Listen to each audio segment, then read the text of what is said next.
Yo, bartender. Bar's closed. Hey, yo, bartender, what's good, man? Let me get a drink, man. Let me get a shot. Hey, man, I know you just pulled up to the bar, but we closed. Come on, man.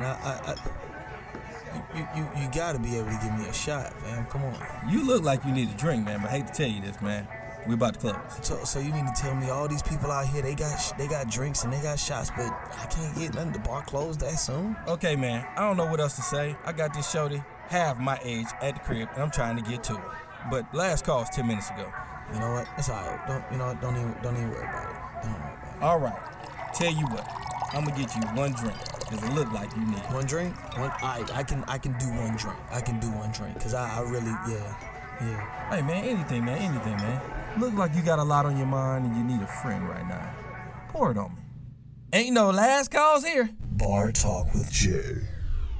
Welcome to Bar Talk with Jay. Welcome. One of the things I want to brought to you by is Camo Dumpsters. This is a company doing great things in the same Tennessee, but again, we're going to make our way all the way back to Atlanta as always. We got to get to Mecca, but one of the things I can tell you up in Tennessee, we're doing great things way out there in Wrigley, but we're making our way to Nashville, and also we're going to different parts. I don't even want to name the next part because I want to make some things clear up, you know. Absolutely. Even though I'm the VP, one of the things I want to tell you, can't talk too soon, but I can tell you one of the things, I'm knocking on your door.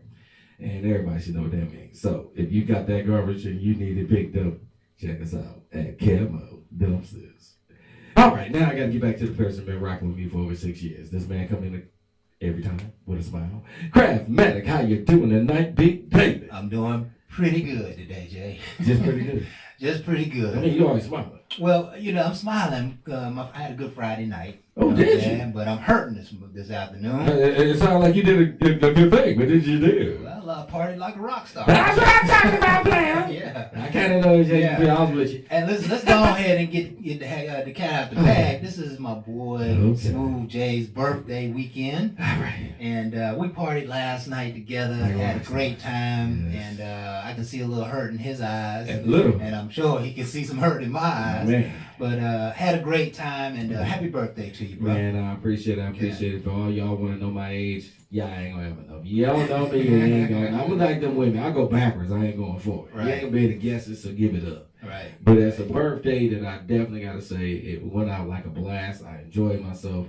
For the people that came out, man, I'm gonna tell you, thank you very, very much for the support. Yes.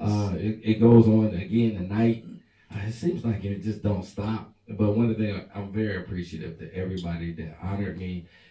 One of my best friends told me, like, your birthday is the new year. And I like that because every year you get older, but that's your new year. Yes. So that's the year that you do something for you, the significant others, and others. So 3 things you got to do every birthday. My birthday actually is on Halloween. I celebrate kind of early, and then I celebrate after because that's what I like to do. So again, that's what I do. Right. A great way to introduce our show. This is Bar Talk with Jay. My name is Craftmatic. This is my boy Smooth Jay. And we are here to liberate your minds and souls with a fantastic dialogue. Today's topic. What we got? Have you reached a point in your life where you can't trust anyone? Yeah. Whew, that's going to be a hot topic. We're going to have to dig deep on that one. And ultimately, we want you folks to grow through this show. This show was designed so that you can entertain ideas without having to deal with the actual experience. And so if you listen to this dialogue and you hear some truth, you hear some powerful ideas, just kind of lodge them in your head, lodge them in your heart. So when you get to the situation where you have to use those decisions, you will already have kind of some chinks in your armor. You will already have your wall built, some bricks in your wall to fight the good fight. And I think this is going to be a powerful topic because we all get to the point in life where we kind of lose trust. Sometimes with ourselves, sometimes with our significant others, sometimes with just the world. And we all need to learn how to deal with that. So stay tuned. We got a fantastic show lined up for you. Of course, we always start the show off with a prayer. And I know, Jay, you want to do a prayer? The way I was drinking last night, it'd be slurred like a mug. I think we need to do that. But yeah, the Lord would Not like to to the slur. Lord. He might understand what I'm saying. I'm just talking. It'd be in tongue to y'all. And I don't know tongue, so I'm just telling you. Take it over. Any topic? Any particular thing, interest for you personally? Maybe on this birthday year, this birthday season? I don't know. Let's do something on the new. Because again, every birthday you turn an older age. Yes. But this you continue renewing yourself year after year. Yes, I So like that. I like yeah. that. All right, let's just hand it over to the Lord. Heavenly Father, we thank you for another opportunity to be here and do this great show, Bar Talk with Jay. We ask that you would continue to lead us and guide us in this show so that we can speak and understand wisdom. Heavenly Father, we ask today for our friend Jay. A spirit of newness and renewal in his life. We ask him, Father, that you would continue to take Jay down great paths of success and great paths of prosperity. We ask him, Father, that you would continuously to renew his spirit. Make him like he's brand new each and every day. You see, we have to wake up with the spirit of life, and we asking that you would put that life in Brother Jay. We asking that you would put that life in us, Father, so that we can drive forward and do the good work that you would have us to do. Lead us, guide us, give us wisdom, strength, peace, honor, and all that is good. We pray this in Jesus' name. Amen. Amen. Ooh, I felt that one. Man, I felt like I wanted to go hard there. I was about to take a left turn, and we'll finish the show up next week. I'll ride with you, player. Yeah, man. All right, then. Yeah, the spirit of newness is something that we often don't call on very much. No, you know, we need it. And we need it. We need it every single day. Sometimes life gets mundane. The foods we eat, the people we are around, the experiences that we continue to have. Sometimes we want to change ourselves. And so we're looking at the same bland self in the mirror. And, you know, people do extreme things when they get to that point. They change their hair and they start wearing different clothes. And, you know, in some cases, they may even start going out to different restaurants and eat food. We're all looking for life to be fresh and anew every day. And if you ask the Lord for newness and renewal, he will absolutely give it to you. There's no ifs, ands, and buts about what he will do if you come to him, you know? And so what else been going on in your life, Jay? Man, I'm going to tell you, working way up there in Tennessee, man, showed me a lot. Because I've been so used to the city life here in Atlanta. And now I go up there in this country. And this country is hell. That's got to be different. What I tell you is way different, man. It's got to be different, bro. I'm just telling you. Yeah. You got to see it. It opens your eyes up to something different. But it ain't for everybody. It really wasn't for me. And I'm a city man. I wasn't really. I'm a city boy. And I'm going to tell you, see, I come from Panama City, Florida, right? Small town, USA. Okay. And when I left Panama City, I started visiting cities like, you know, Gainesville, Florida, and Tallahassee, Florida. And then it moved on up to Orlando and Jacksonville. And when I graduated college, I went to Des Moines, Iowa.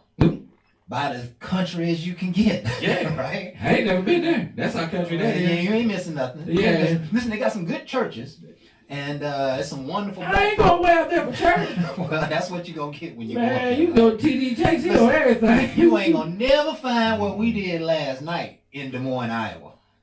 Right? No club like that? No, bro. That last night was like, you know, the Black Cheers, the mecca of partying. You know, the mecca of getting your swerve on. Count me out. I done lived in 8 major cities and in 5 states, and there is nothing like Atlanta, Georgia. I have cuisines. I got all different type of people. I've got arts and sciences, and there's, you know, it's just so much. I tell you what, being around 6 million people will keep you on top of your game. Oh yeah. Right? Because there's a level of like confidence in this city that if you don't get there, if you succumb to it, you're gonna be mashed down. And you don't want to be the mashed down guy. So you always got to keep your hustle strong in these city life. And a lot of opportunities, not only career, but for fun. And, you know, if you're looking for relationships, they're always here. Oh, don't need to come to Atlanta for that. You can get that. Well, no, don't count us out, Jay. Don't count them out. For a relationship? No, see. You might as well take your bag to Tennessee. You said, what'd you say, Jay? You might as well go to Tennessee. Oh. I'm just telling you. You coming to Atlanta for a woman? You don't even know what you're going to get. She might have a dang-a-lang.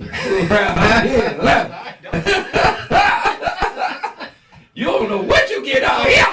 I'm just saying, you gotta watch it. Because Atlanta is full of everything. It's a brewing pot. You don't know.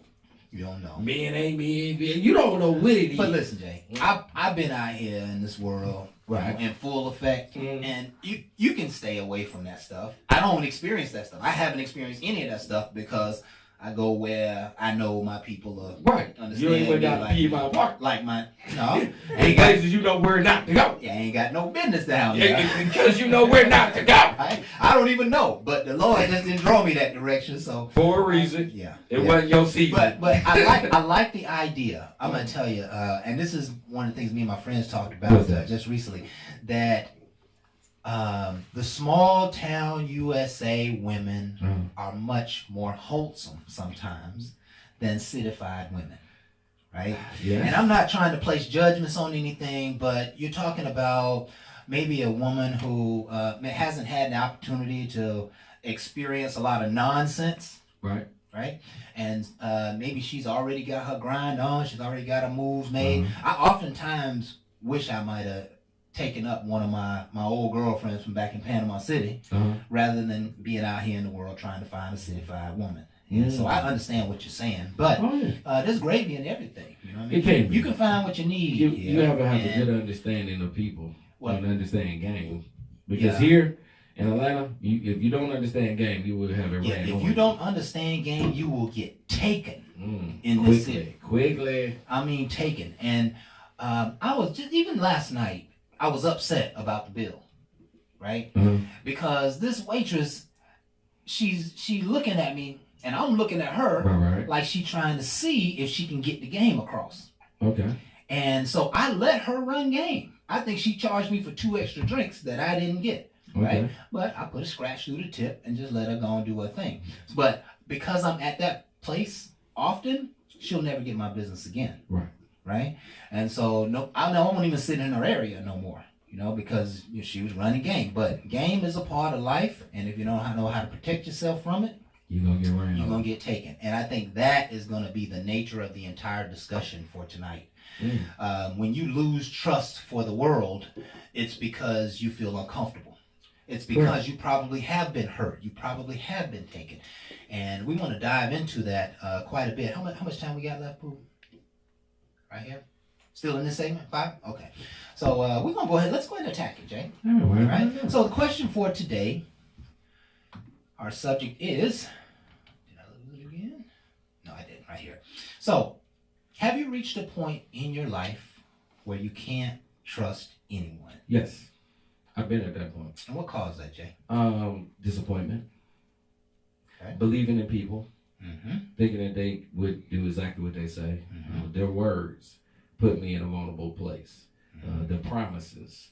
And these are the things that made me lose trust in a lot of things. And then myself. For allowing myself to let these people in my circle, just a disappointment. So, but do you think it's fair to yourself that you invite someone in and they disappoint you? You can't really take ownership of that, can you? I took ownership because of the fact that I let them in. Again, I control that, and that's one of the things that I didn't see when I let them in, that there would be a disappointment like that, and that's the saddest thing to me. Because they didn't act like that when I let them in. Right. But once they got in, they got comfortable, and then they acted like their true self. And so does that disappointment that you are considering right now, does that kill the relationship? It could kill that relationship and others. Because then it made me start looking at other people. Because the same things was kind of happening, but not on that degree. Right. They was just late. They ain't never be on time. Or anything they said, they never did. So I started looking at them too. But I didn't judge them as hard as I judged the person that was directly lying to me. Right. So yes, it killed that relationship. But then it started making me prejudge others. And I think that really made me become a bad person. Yeah. Because now I'm judging other people off of bad behavior of a person that I should have just squashed and pushed out and kept it moving. And now I start judging and I start looking at other people. So that led me to today with the problems that I have, and I have to let go. It is true that one bad apple can spoil the bunch. It can. Right. And I think I find myself in that position sometimes as well when it comes to, my personal relationships, Mhm. right? My loving relationships, my interpersonal relationships, that it's hard not to see what I've already seen. It's hard not to look through those eyes of those windows of perception. Everybody who knows me probably will know that one of my greatest challenges in life is that I was done wrong by somebody. Right. And so when you try to live your life after being done wrong by somebody and you haven't been healed, you haven't really assessed the situation, the next person doesn't really get a fair shot. Nope. The next person doesn't really get a good look. And one of the things we've said over and over and over on this show is that nobody's healing. People are just going from challenge to failure, to challenge to failure, to challenge to failure, and they're not really understanding what happened. Oftentimes they're not even willing to forgive what happened. And so when I asked you the question, hey, if somebody done you wrong and disappointed, does that kill the relationship? Have you found that you've ever been disappointed by somebody and you were able to regain their trust, Very few. How does that work? Very few. Because again, they worked at it. And them the ones that made me feel good about it because they seen the disappointment that I felt. And I made it very clear at that time. And they came back and they worked on it and they didn't have to speak on it. And that's the ones that I really appreciate. So now I felt good that they were still around me. But the ones that ignore you and keep on doing it is the ones that be like, I got a distance. Because association is everything. And that's not what I want to be associated with. Right. When you fire somebody in your head, but you can't necessarily fire them from your life, how does that feel? Usually with me is just ghosting. I'm very talkative. I talk a whole lot. And when you get me into that place where I'm very uncomfortable with you or dissatisfied or pissed off, I get to a point I don't talk. So now we're just holding the phone. Yeah. And it ain't gonna take me long before I can hang up on you. Yeah. Because my whole thing is you can see I'm not me. I'm very talkative. I have nothing to say to you. I don't want to say anything to you. It's not much we can say. Yeah. Because the only thing you're doing is pissing me off. Because you don't stand behind anything and then you wasting my time. And my time is valuable. You don't pay me. So I'm going to go where I'm appreciated, not tolerated. So I'm going to drop that ass. Yeah. Just simple. And, we're ready to close now, but everyone hear what I'm trying to get to. Relationships have ups and downs. Right. And just because someone disappoints you don't mean you fire them. Don't mean you have to get rid of them. But sometimes you have to create a layer of protection. And that's what I want to talk about when we come back the next segment. You got to create a layer of protection so you can still operate and still function and still make life happen without necessarily being somebody that you're not. And we're going to talk more about that when we get back. We'll be right back with more Bar Talk with Jay right after this.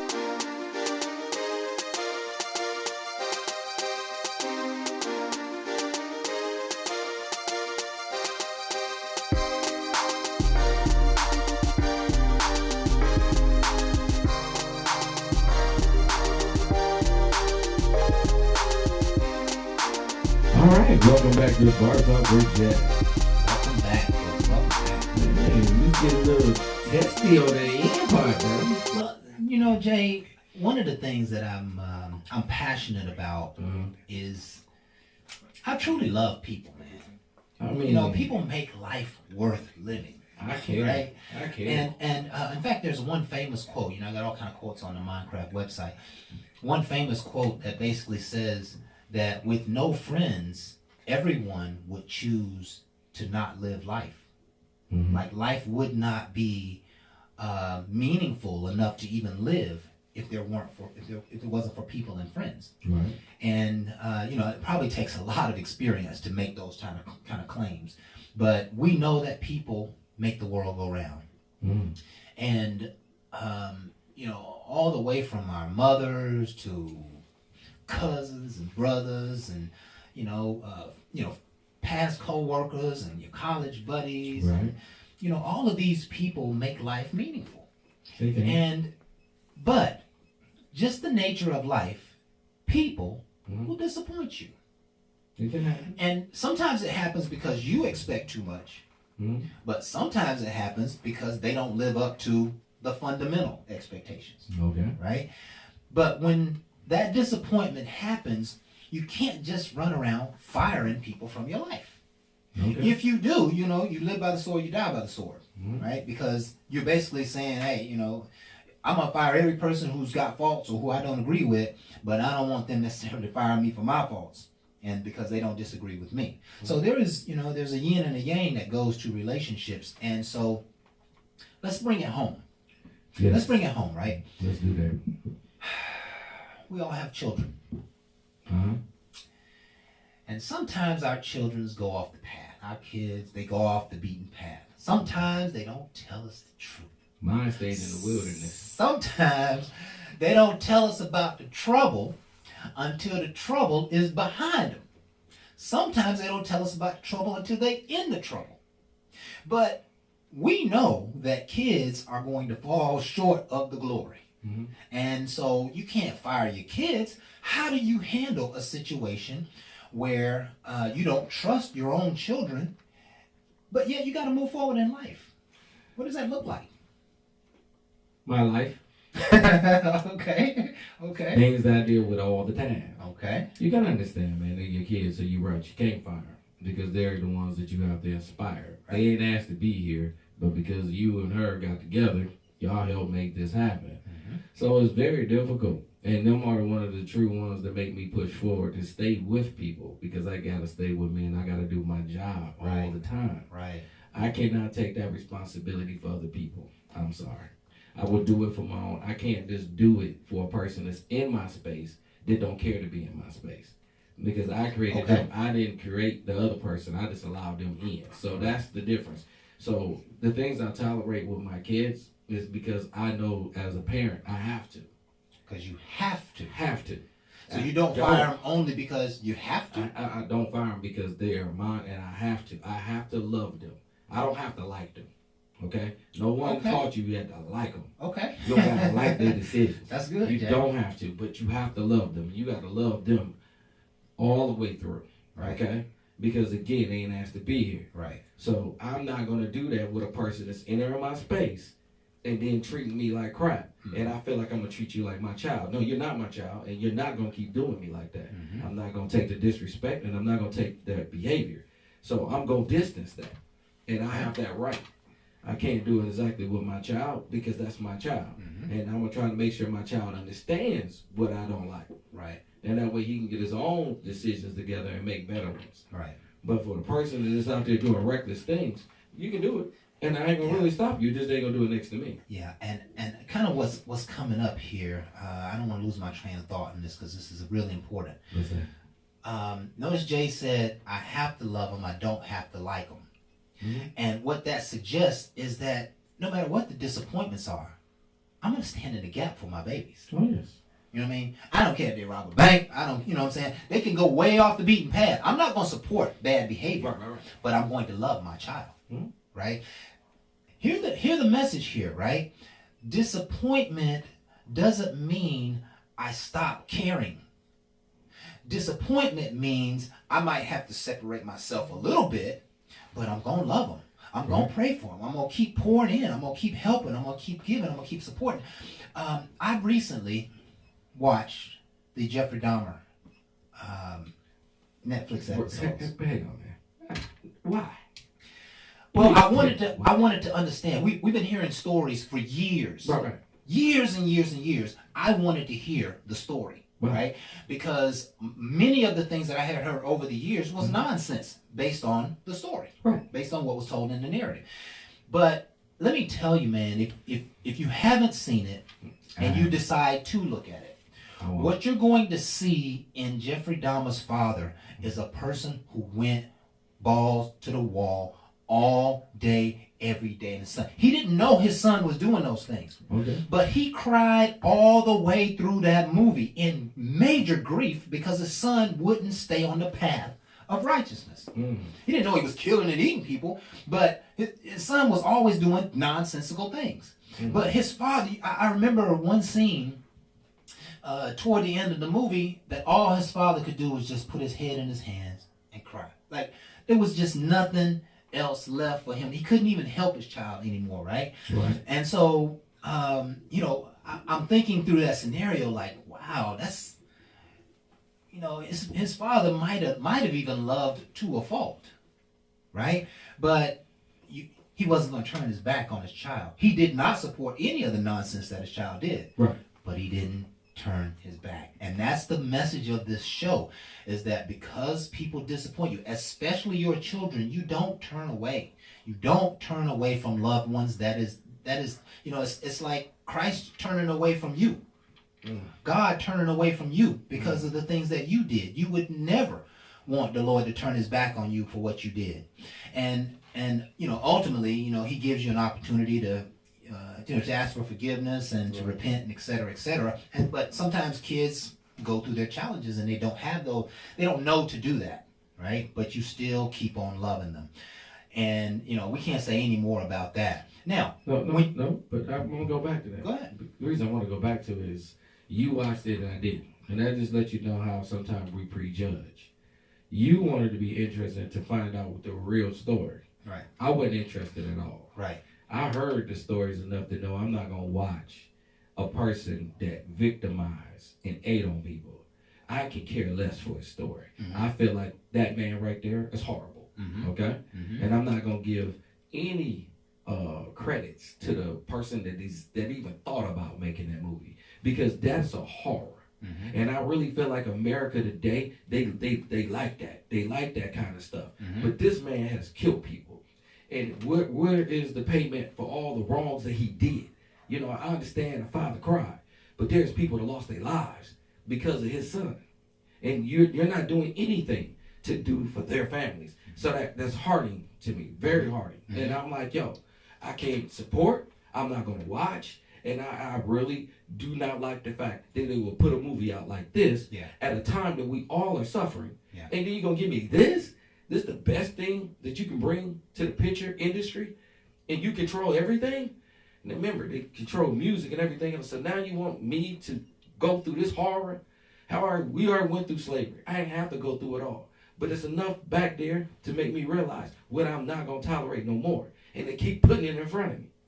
So the only thing I can do is not support and not watch. Mm-hmm. Now, you brought out some things that I have to sit back and say, maybe I overly judge. Mm-hmm. Because now you told me about the father. I didn't know nothing about the father. And he played a major part in that show. Right. And I didn't watch it, so I can't even say. So I have to sit back and be humble to listen to you, because you took the interest to watch. And I feel like that's why we prejudge, because we starting to lose that trust in the system and everything that's out here, so you don't watch. Jay, part of me watching it literally, I think it was coming across my screen for like 6 or 8 weeks before I decided I would watch it. Mm-hmm. And I had said to it, I had rejected it over and over and over and over. And finally I said, you know what, Stacy, just give it a chance and see what's there. Mm-hmm. And as I started watching it, I'm going to tell you, Jay, as a leader in our community, you need to see it. Because you need to see how the troubles penetrated our community. You need to see what they did and what they didn't do. They don't show you very much of the brutal stuff. Right. But they tell you how it unfolded. You might get an opportunity to stop somebody from going down this alleyway because you know where that calamity happened. Mm-hmm. And how it unfolded. So I honor your thoughts and beliefs, but everyone can hear that Jay lost trust for all of it and have no interest in any of it. I just took a small liberty to watch it just to see if there was any value. And when you see this black woman who what she went through this whole ordeal, when she knowing the truth, it really will say that it'll kind of give you an opportunity to say, wow, somebody was really right there all the time. When you see Jesse Jackson at the end of the movie come in and protect the entire community and tell them that I'm not leaving until I get results, that strengthens you, Jay. That strengthened me. You know what I mean? But so I honor you, but sometimes when we lose trust, we're never interested in regaining trust. And we all have to figure out how we can continue to grow and heal through these situations. Not just the dominant, but even, when your child does something, when we come back from break, I think we're about ready. Not yet. Okay. What we want to talk about really next, we had kids. Kids, you almost have to stay in the game. Right. But when you start talking about a spouse, do you have to stay in the game? A girlfriend, a significant other, a boyfriend. When you tied to them and all of a sudden they disappoint you. How do you deal with that? Do they get 3 disappointments and then they're out? Or does the disappointment have to be an 8 or above 3 times? That's how the baseball game is played. How do you deal with people who you lose trust in, Jay, but you have to stay It's there? rules to the game. It's 3 out. You can't go for 4, bro. It is what it is. They wrote the rules. 3 in and 3 out? But I tell you what, man, just like the Jeffrey Dahmer movie that you brought up, one of the things you got to realize is when you open your mind and your ears to realize that you might have overly judged. And then at that point, you can go back and watch. I might go now back and watch. Why? Because a person that I care for is just telling me why he watched it. And now I have to humble myself to realize that I could have overly judged. And now I can go back and do.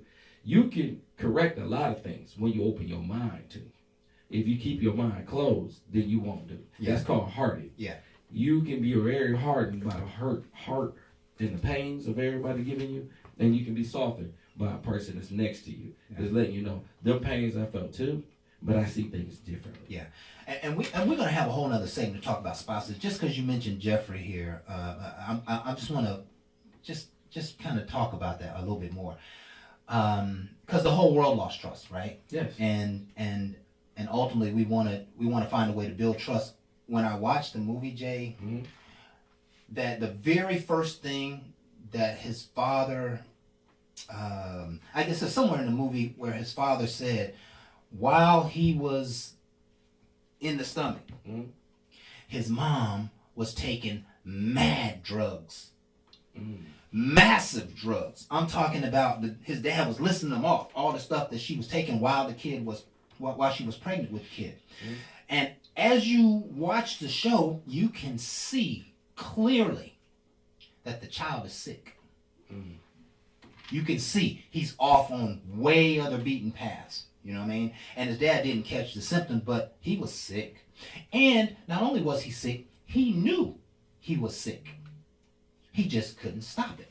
He tried to stop it. He actually stopped it on several times. There are several people that got away, that he let go. And then there are some that he couldn't quite get a hold of, but he was sick, Jay. He was sick because, you remember that movie, It's Alive? Yes. The movie It's Alive is about a woman who had a baby, and the baby was like a monster.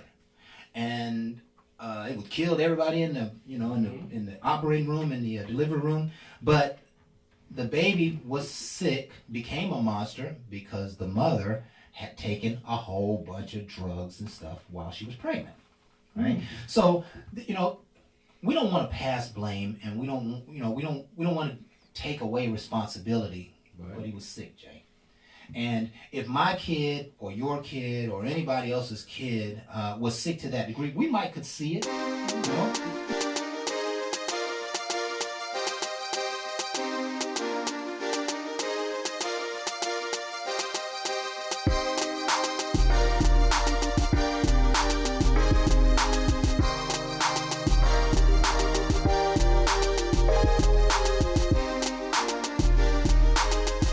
Welcome back to Bar Talk with you. Welcome back. Welcome back. Man, you kind of heated on that part right there, man. Little Jeffrey Dahmer done changed you, bro. You hungry? Nah, man. Nah, man. And let me know, bro. Yeah. It's just an opportunity to see the world from a different angle, Jay. That's all. Hey, and you know something? I like to say that we need to be more open and transparent to doing things like that. I got closed-minded. And I think it happens a lot, man, when you deal with disappointment. And see, that's what happens. Disappointment can shut you down. It right? has. But watch this. If you, as we were talking about the children, if disappointment shuts you down with your kids, you miss the opportunity to correct. You miss the opportunity to help and support and do all the things that we're supposed to do as a parent, right? Even in the case of Jeffrey, if you miss this this series, you'll kind of miss the opportunity to figure out where the wrongs happened, Right. so that if you one day have to be a part of the solution, you could be. And that's all I was interested in. But when it comes to this spouse thing, I grit my teeth a little bit. When it comes No, I want you to say that same energy. Like, you came with that Jeffrey, you came hard in the paint. I need you to come hard with this one. Yeah. Because we both been divorced. So I want to see you come hard. So let me ask you, Jay. Tell me about the disappointments. Tell me about where the trust was lost that ended your marriage. Oh, you want me to snitch on myself? Hold on my show? Really? I mean, all you're doing is reflecting, just a cold reflecting. We're not asking for the stories. Just Well, yeah, that's a cold reflection right there. I just snitched right then. It was me. You gotta understand, a lot of times I didn't want to take responsibility. I let my ego get in front of me. So one of the things that I noticed is I was letting my job and my career grow, and I forgot the person that had me. I had a ride or die that was right there, but I was too busy getting up there and everybody in my ear. So I forgot the person that rode with me. And then when I got home, that person was just nagging and crying and saying all these other things. And after a while, I tuned her out. So I wasn't listening. And that's one of the hugest things that I could tell you that will cause a failure in anything is when you're not paying attention to the person that you're with. So again, I caused my own demise. But then I questioned her about my own behavior. I'm like, well, why are you acting like a butthole? Not looking at myself. It's easier for me to pass judgment on someone else than correct yourself. And that's exactly what I did. And it caused all kinds of back and forth problems. Yeah. And we rode that for a minute and a half before the actual divorce or anything like that. And so happened. you rode it for a minute and a half. Is that to suggest that she kept loving you even through your disappointment? She tried to. But again, you could only tolerate so much. And were those disappointments because you really weren't there, or were you just in another zone? I mean, what was going on? Why? Another zone. It's not wasn't just there. She already knew I had to work. So the work portion of it wasn't bothering. But the whole thing is, we'll get in an argument and I'll leave. I'm not going to stay here. I ain't got to stay here. And I'll leave. So she was left to deal with it. So when I get back thinking it was going to get better, it only got worse. Sometimes it got better because she just learned to be quiet. She learned not to say anything because she wanted me there. Right. It didn't take her long to realize it ain't even worth me being there for her just to go right back into it because she was tired of me as well. And that's where it caused the demise. It's not opening yourself up to realize your wrongs. And again, I had my own disappointment because I'm able to look back and reflect and say, you know something? I should have been a better person. But I wasn't because I got into that light. Okay, so watch this. Was there a trust issue between the two of you? It wasn't a big trust issue as a bad thing. It was a good trust issue. But trust started depleting because I wasn't there, naturally working all the time. And then when I was there, I wasn't trying to pay attention to all the things she was saying. It was like I was just there, but I paid the bills, so it wasn't like I was a deadbeat.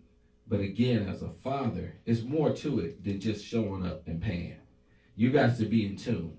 So I wasn't in tune with the kids. So now I see my boys and they doing crazy stuff. You know, I have to take ownership because I took care of financially, but I should have been there mentally as well. Yes. So again, you know, I really feel like there are some failures on my part, not to get them off the hook, to make them feel like, well, this is why I did it. No, they got to grow up and realize, even though I made mistakes, you're making them too. You're falling real close to a tree that I didn't want you to fall to. That's why I'm able to do this show and speak it. They can hear it and then they can correct it. Yeah. But if you listen and then you don't hear it, you're doing the same thing I did. Right. That's why I listen more now than I ever did before. How I can make a relationship work? Because I take time to listen. I had to fail at it to get good at it. Yeah. I don't even look at it as a failure anymore. It's just a lesson. It was that whole thing was a lesson to get better. Right. But they so hard-headed. They don't want to listen to the lesson. They want to listen to a tune. They want to rap. They want to do this. Okay, but are you writing it? Are you doing it? You know what I'm saying? It's good to like something, but you got to be good at something. God gave you a gift and you're not using it. You're too busy looking at somebody else's. And that's where I feel like we fall off the path. I just want them to get on path because they got a lot in front of them, and I want them to be great at it. It's sad to me that I had to get mine late, but I'm happy that I was able to get it. Now that I get it, there's things falling in place with me now, And the people that's around me now are loving. My whole cast, crew that's here. I got my boy Boob and his son. It's great to be able to see family. Yeah. It's a family show. Yeah. So for us to grow and be able to see each other and to do a show and create great things, remind me of the Hustables way back in the day, showing that we can do great things. That's what I want to see, and that's what I want to keep on creating. Great things that we can be passed down for other people to hear and see and grow. Okay. Well, you just opened a door right there, and you want some fire? Go for it, baby. I completely lost trust in Bill Cosby, and you mentioned the Huxtables. It's a Jeffrey Dahmer situation, right? Go for it, baby. So, but you're still holding that esteem because that presented the image, and I like image. that, right? Correct. I like that, and I don't want to say any more about that. Well, No, bring the fire, bro. I do want to cover relationships in this trust issue. Okay. Because I think somebody's going to grow from this, right?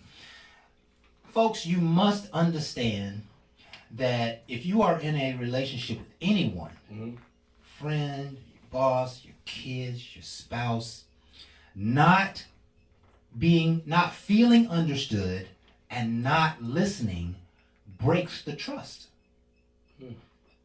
If I don't feel like you understand me, or I don't feel like you're listening to me, I don't feel like you want to hear what I got to say, that breaks the trust. And it happens a lot, especially in kids' relationships. Like, you don't want to hear what your child got to say. Do what I tell you to do, make it happen, right? But your child is like, okay, if I can't talk to you, then I'm not going to tell you my problems anymore. And so now I'm going to go make decisions some other way. I'm going to go make decisions based off my friends or what I think myself. But if you don't push me away, Mom, if you don't push me away, Dad, I can talk to you about what I'm dealing with. Right. And if I feel like and that was one of my strongholds in life, is I always felt like I could talk to my father about anything, right?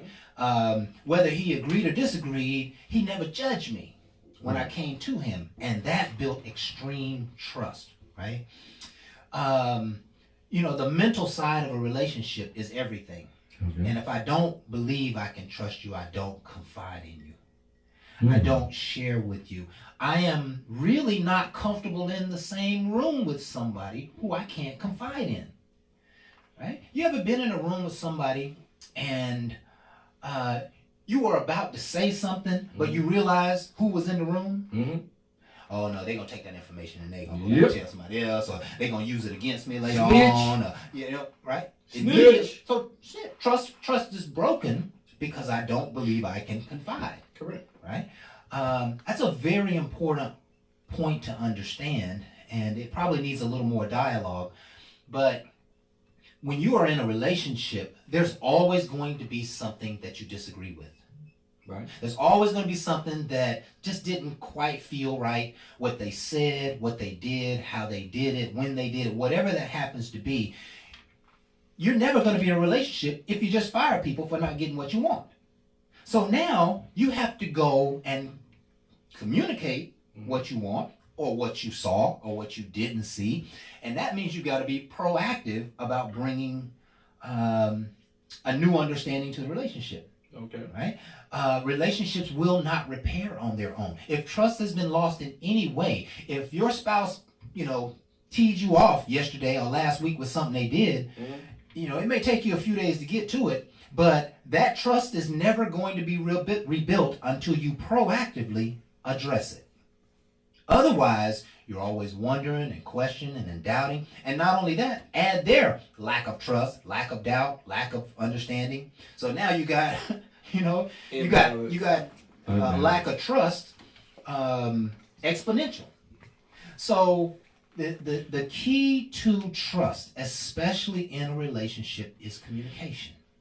Can't say it any simpler than that. And I'm encouraging you folks to get outside of your comfort zone. There are too many relationships. We've all heard about relationships where people separate, and they may separate for 10, 20, 30 years, and nobody even know what the hell's the problem is, why it happened, because they're unwilling to be proactive to go back in and address the issue. And so they just say, I'm not going to deal with it anymore. They never hear me. They never listen to me.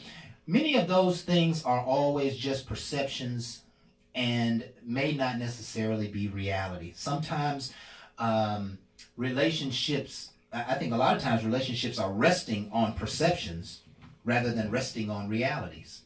And when you reach a hard place in a relationship, perceptions is not going to get you through. Perceptions is actually going to cause you to fall through the floor. But if you can find a way, and again, this is for everyone. I'm particularly speaking to myself, Okay. because I want love in my life, and I know that whatever she comes with, we're probably not going to always see eye to eye. So I'm reminding myself that, Stacy, in order for you to manifest your ideal love, you're going to have to be proactive and intentional at maintaining that trust. That means, you can't be picky in a relationship. If you call out everything that someone does that you don't like, you're nitpicking at them, Right. that's just not going to work. But when you choose your battles, and you say, hey, this thing right here, that can't happen again. Let me go, honey, can we sit down and have a conversation about something? I got something I want to talk to you about. That's being proactive and intentional, because it's easy to run. It's easy to just not address it. It's easy to just act like it didn't happen. But here's what's happening. The lack of trust has been broken, and then you're sitting over here on the sideline in your feelings, right? Sometimes highly upset. Sometimes so much in your head that you don't do the sweet and nice things that you would normally do in a spousal relationship or in a relationship. I remember my ex-wife had done a number of things that, kind of challenged me. We weren't, this was the last year, we weren't talking a lot, and, we knew there was heat in the relationship. Right. And later on, we had an opportunity to talk about it, and she said, you didn't do anything for me. You stopped buying me flowers. You stopped taking me out. You stopped doing all this. And in the moment that she said that to me, I realized that my perceived notions of reality was causing me not to be sweet to my wife. Of course. It was causing me to hold back, and I wasn't even aware of it. It was disappointing, yeah. I was disappointed. But the key is you got to address the issue. Because no matter where the trust has been lost, it has to be rebuilt. Child, spouse, boss, neighbor, friend, people that you care about, don't let those black holes fill your relationship. And that's all I'm suggesting here today. And I agree with you. And another thing is somebody new to my life was doing something for me that I really appreciate. One of the things that they did for me is they gave me time and space. Please understand, you're not going to be perfect. But take the time to realize that person, this person went and prayed over it. Okay? And didn't say anything to me until a lot later. Right. And I just happened to be letting her know about how I feel, because I'm very vocal. And she was like, yeah, there's some things that I have problems you do.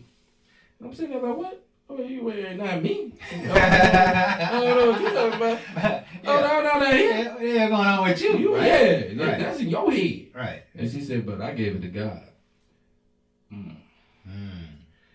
It gave me a sigh and a great relief, because they also gave me time.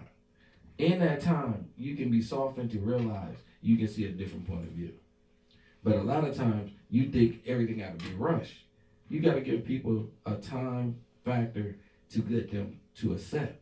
I have to accept that information. I have to process, and then I have to deal with it, and then you will see a better me. That's good. But when you just give it to me, you ram it on me, I'm going to reject, because I feel it's a defense now. I'm not going to just take anything, and you're not going to do me anyway. So now you're not going to see the best of me. You're going to see the worst. Right. But she allowed me to understand how you can break down a person slowly compared to quickly. And she gave me the opportunity to see things differently. Yeah. So again, I'm not saying it's for everybody, because everybody ain't gonna see it the same, but it worked for me. But what you said was profound, Jake, because what it suggests is that there is a methodology to attack the lack of trust. There's a process there, okay? And the process is based upon your audience. If you know that somebody has a quick temper or blows up, you got to find a way to meet them where they are. All right? They are who they are. But if you got somebody who's, easy to cry and get upset and it ruins their whole day, then you got to find another way to sometimes deliver the bad news. And I'm going to close with this. I know we're out of time here, but we all need to be open to constructive criticism. Yes. We do not live as an island unto ourselves in this life. It's not the way the world works. If there's anybody in your immediate circle, you have to be satisfied and they have to be satisfied. Yep. And they don't see the world like you see the world. And so at some point, there's going to be some incongruencies. If they come to you and share their incongruency, don't get upset. Just try to understand. Sometimes you just listen and don't say anything. And then you come back and kind of regurgitate what they said to you. What I heard you say was X, Y, and Z. But the worst thing that can happen in an effort to build trust is that one is putting themselves in vulnerability to come and build trust, and it blows up. You act the ass. They're never coming back to build that trust again. They're never coming back to talk to you again. So be careful with the people you love. Be careful with the people who are important to you. They need your understanding, and there is no relationship without the understanding. They may be there, but they really might not be in your corner if they're not understanding and love. So we probably could go on with this for a little while longer, but I just want to thank you folks for being with us tonight. This has been Bar Talk with Jay. My name is Craftmatic. This is my boy Smooth Jay. In the building. And we hope that you found some liberation and some truth in your soul. We hope you've got some understanding. We certainly are grateful for you folks being here tonight. We are here every Thursday from 7 to 8 Facebook Live. We're on all the major platforms. Please like, share, subscribe. Tell all your friends and family. And bring everybody you know into the show out here to see some of this good, wholesome conversation and wisdom that we talk. We love you folks. We appreciate you. And with that, we are out. Ain't no last calls here. Bar Talk with Jay.